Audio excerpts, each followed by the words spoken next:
Ministério da Agricultura no Pesca halau revisão final da lei pesca, horilori ba Conselho Ministro atu aprova nune bele hala com pesca ilegal.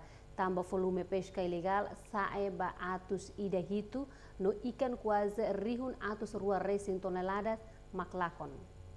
Diretor-Geral Pesca Cássio Guterres, ba jornalista segundo Orsec, foi halau sormuto revisão final ba lei pesca sia Salão Catedral Vila Verde ateten. Objetivo revisão da legislação lei pescas nebe durante implementa Timor-Leste elabora e hatinan rihun rohat. Nosso corredor dia 11 de fevereiro de 2019 né objetivo atual a legislação pesca nebe que durante implementa Timor-Leste. E legislação lei satu yang kita tuaten elabora ya 2004 então Loriana Tina Salo Brasileiro e dan sini mana natong para itu hal berbeza para bisa maka dalam harmonisasi lei dan instrumen internasional regional nomos diliu maka itu dan sidat nasional ini.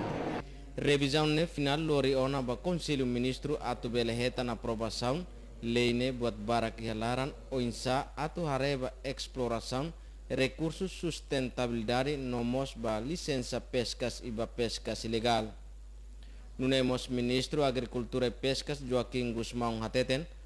Objetivo ne atu fase ikusliu ba atu bele halo konsultação ba hototunya ita ba kona ba lei pescas ne ita lei pescas ne ita halo konsultação tina Heracliona desde 2014 ita halo konsultação ba ia stakeholder toto ba itania pescadores sira grupo Fetonia itania NGO sira ita halo konsultação hotu nebe magninia culminação ne puncak ne ohin pratbele halo fase ikusliu pratbele halo conclusão bedeli pescas Horilune tabela adopta no tabela tamaba Conselho Ministro bela prova nessa lei pescas Timor-Leste.